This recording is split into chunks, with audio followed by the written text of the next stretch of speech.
There are a couple of things us paint pouring people can do with epoxy resin. We can create a colored resin pour, meaning you divide your resin up into cups and add color to it. Those are standalone paintings, or you can clear coat an existing painting. That's what I'm going to show you today. So the first thing you want to do is give yourself room. Get everything off your table that you don't need, because you don't want to have to move it later with sticky hands. It's really important. Clear your table off. And then you also want to give yourself time. This is a fun process. Resin is fun to watch it flow and everything, and you just want to make sure you give yourself time and don't think that you're going to do this in just a few minutes and then run out the door. The next thing I want to talk about is your painting needs to be clean. This is the painting that I'm going to coat today. It's an acrylic pour that I did. I did a video on this if you want to check it out. It's an ocean pour. I use silicone in my pours. So what I do is I clean it off with dish soap and a damp paper towel. I have tried vinegar, it doesn't really work. I've tried alcohol, it doesn't work. So make sure you clean your painting off with dish soap and a wet paper towel. Take your time, make sure it's clean. Even if you don't use silicone, you still want to clean your painting off, because smudgy fingerprints, anything greasy could repel the resin. So I want to recap. I have some notes here. Give yourself room and time. Clean your paintings. And here's the next idea. Have an extra painting on standby. Usually it's going to be a smaller painting, because if you mix up some extra resin, then you have another painting ready to pour the excess resin onto. This is a process. Usually I almost always do more than one painting at a time. Here's what I have as my standby painting. This is an 8x10. And it's been cleaned off, and it is ready to go to soak up the extra resin. Now, I'm pouring this on canvas. I'm coating a canvas today, and here's the trick to pouring resin on canvas. As you know, canvas can sink in the middle. It's flexible. So here's how I resolve that problem. I have a piece of cardboard slightly smaller than the interior. It doesn't have to go right to the edges, but it fits inside there, and it's a nice flat piece of cardboard. And I have my 4 corners here of my upside down yogurt cups. And what I did is I have 3 yogurt cups stacked in the middle, and this will support the cardboard.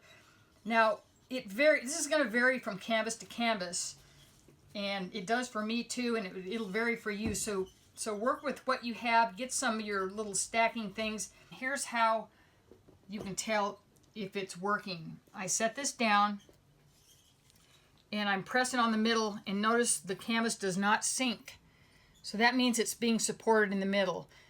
Resin is heavier than an acrylic pour, so it's always going to sink in the middle. If you can support it, you're going to be a lot happier. You won't end up with the thickness in the middle and then nothing on the edges.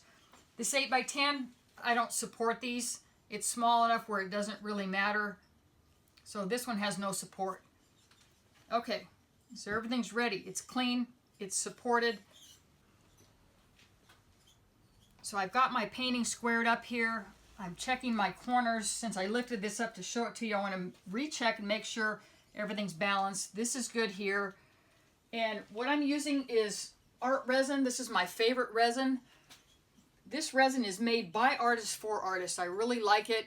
It's got a long working time. Different brands of resin have different working times. Some of them are shorter working times. This one has a longer working time, like about 45 minutes. And when you get into colored resin pours, you're going to enjoy having a longer working time because you can play in the resin. Here's the other thing I'm checking on. My room temperature. I'm at 75 degrees here. You want to make sure you have a warm studio. If you're working in a cold basement, you got to figure out a way to warm it up in here. So here we go with the art resin. This is on my Amazon shopping list. I really love this resin. These are good people too. So here's how you do it. It's a 50-50 mix. You have a hardener and the resin. And I'm using cups today that they have no measurements, but these are identical cups. And what I'm doing is I filled each exactly up to its top line. You can see these cups, these are just drinking cups, but they have a line. So that's one way of doing it. If you don't have a cup with a measurement, get some identical cups and fill them up exactly the same.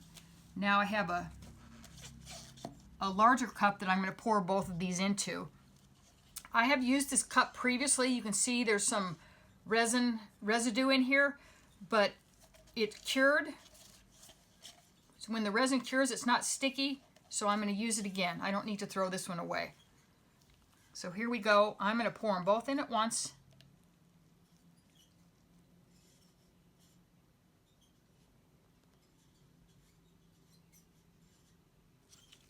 Now I'm going to use one of my stir sticks to get it all out of one first.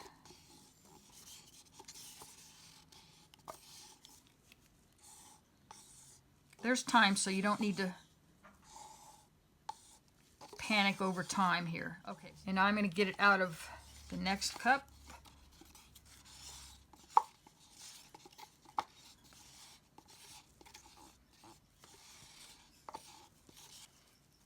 Now before I start stirring, I want to talk to you about a couple things. I'm using a flat-sided stir stick. You don't want to use plastic spoons or knives because they're not flat, and you're going to harbor excess mix in here, and it won't mix. You want to make sure this mixes really well. If I'm doing a larger amount, I use these bigger stir sticks. These are also on my shopping list, but this is a little bit too big for what I'm going to do today. And the other thing I have going before I start stirring is I put a piece of clean plastic down because I'm using the same table that I use for all my paint pours, and I want to make sure I have a clean surface to put my tools down in.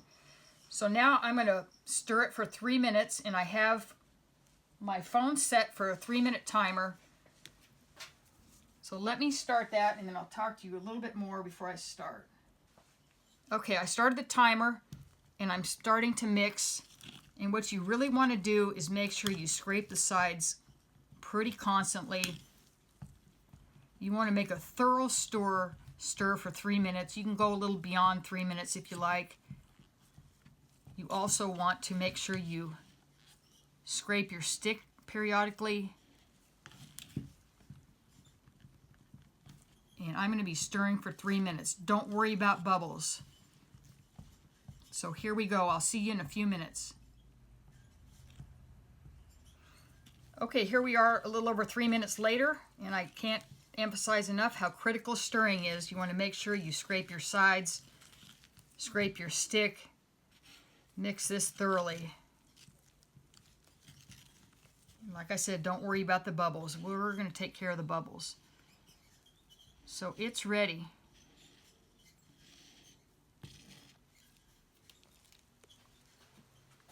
All right, now I'm going to pour.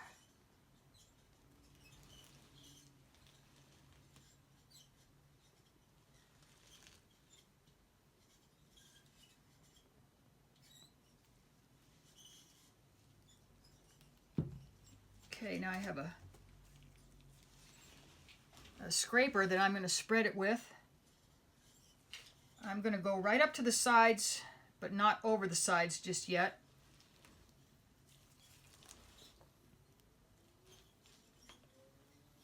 It does want to spring back a little at first, so you have to push it out.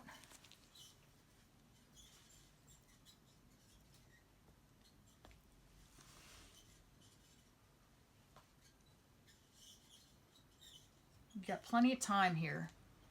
So now I'm starting to let it flow over the edges.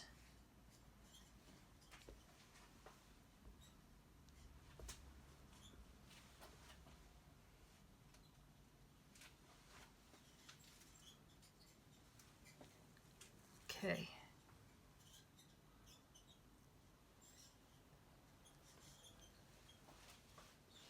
The glare from a window is your friend here. You can see where it needs to go, and it'll also be your friend here in a minute when I torch the bubbles.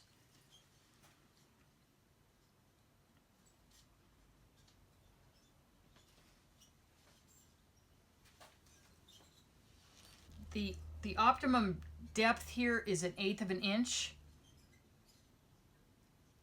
You can't really measure it, but it just gives you an idea that you're not looking for a 1/4 inch depth here, because it really won't do that. It's self-leveling, so really all I'm doing is spreading. So I can see that it's spread everywhere now. Now what I'm going to do is I'm going to take my finger and I'm going to run it around the edge. I can feel if it's gone over the edges. I want to make sure it's a nice even coat on the edges. It won't be as thick, but it'll be even coverage.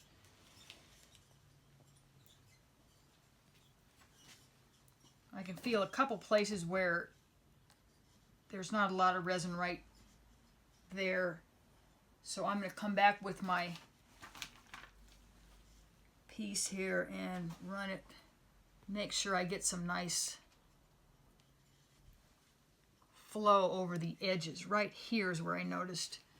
You can go like that. Now I'm going to run my finger around it again. Okay, that's pretty good, I think. And the other thing I'm doing right now is I'm running my finger on the bottom to wipe off some of the drips, and this will have to be done a few more times because it's going to keep dripping for a while. But I've got plenty of time here, so I'm just doing this right now. And I'll come back again. What I'm going to do now is torch out some of the bubbles. This is where your torch really comes in handy. And again, I'm looking in the glare. You may not be able to see it from where you are, but in the glare from the window that's next to me, I can see spots that are bubbles. So I'm gonna go over this very quickly, not too close, but just close enough, and I'll be able to see the popping.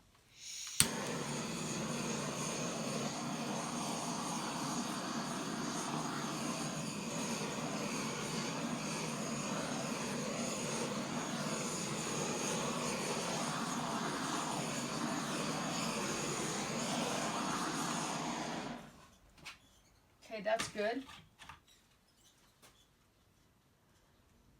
The other bonus to the torch is it incinerates fuzz. If there's a hair or a piece of dust that has landed in there, the torch will incinerate it. And you have about 45 minutes to do this torching. Which, what I mean by that is I'm going to come back again in a few minutes and torch it again, because quite often there'll be more bubbles that are going to come up in the next few minutes. So now what I'm going to do with I've got quite a bit left over. I'm going to pour on the 8x10. Same thing. Another advantage to having an extra painting to pour onto is it gives you something to do while you're waiting on this bigger one, because they're both going to be needed to be torched a couple of times, and you have to deal with the drips a few times. That's the babysitting that you have to do. You can see these smaller ones go much quicker. All right, I'll see how I'm doing here. Nope, I need more. Let this go over the side.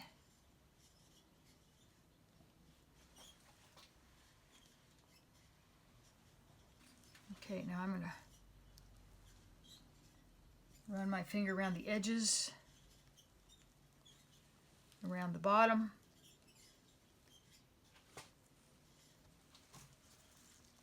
Okay, that's pretty good. Now I'm going to torch the little one.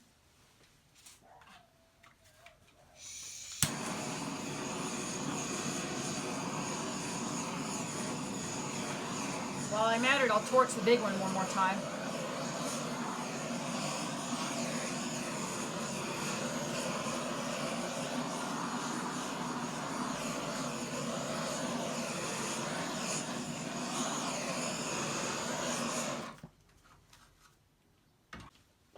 Now I'm going to wipe. You can use a tool if you want to wipe around the edges, but like for now I'm just going to use my finger.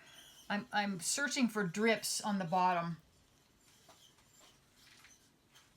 This will minimize the drips.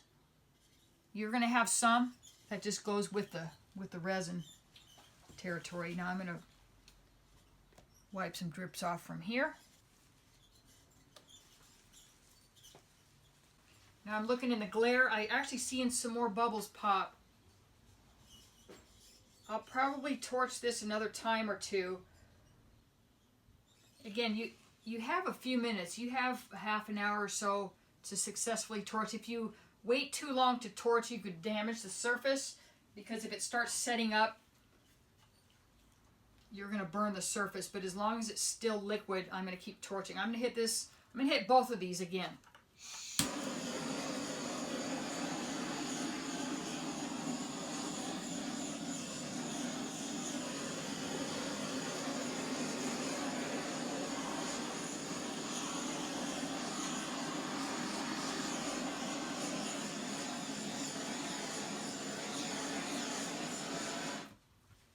So on that last pass, I saw a piece of dust that had just landed there. I incinerated that.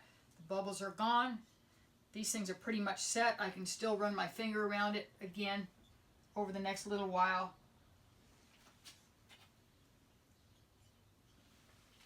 But really, this is pretty much it. And I want to show you the last thing that you need to do. This is the really important. You want to cover these. And I'm going to show you how one way you can cover a small painting. Get some cups or some sort of prop. I have a larger canvas here that I'm going to cover it with, and what we're trying to do is have no dust land on our piece while it's curing, but there might be something on here. So I just have a damp paper towel. You can't be too careful with this stuff, and I'm going to take my canvas and put it over this is an 18 by 24 canvas, and my painting that I just covered is a 16 by 20. So this works out. If you happen to have a larger canvas, it works really well. Just clean it off. You can also use cardboard. You might also want to take a plastic trash bag, cover it up. That will help seal it up. Tomorrow morning it'll be cured to the touch, and in a couple days it'll be totally cured. So we look forward to seeing a shiny thing tomorrow.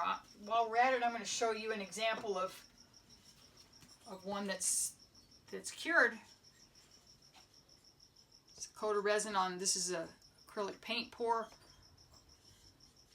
It's just the depth is amazing. In fact, photos don't do these resin paintings justice. But it's just beautiful. Once you start using resin, you're going to love it.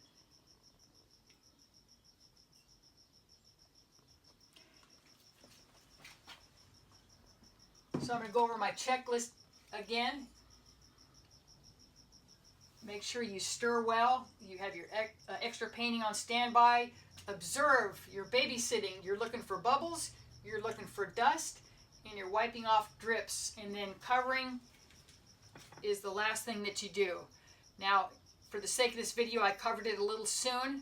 But in real life, I would probably be not covering it quite this soon. I would be babysitting it a few minutes longer, looking for bubbles, looking for dust. But at some point, you have to cover it, and you walk away and you look at it the next morning, and you have this beautifully cured resin-coated painting. So I hope this video helps you, and if you would like to support my channel, there are many ways you can do it. I have PayPal, Patreon. I have merchandise at paintpouringpeople.com. You can check out some really cool merchandise. Also, check out my Amazon supply list. Everything you need, including the art resin, is on my Amazon shopping list. All the links are below. And also, please join my Facebook group called Paint Pouring People. You can post pictures of your paintings that you do, and we have a lot of fun over there. So, all the links are below. So, if you're new here, I hope you'll subscribe. Please like the video and leave a comment, and we'll see you next time.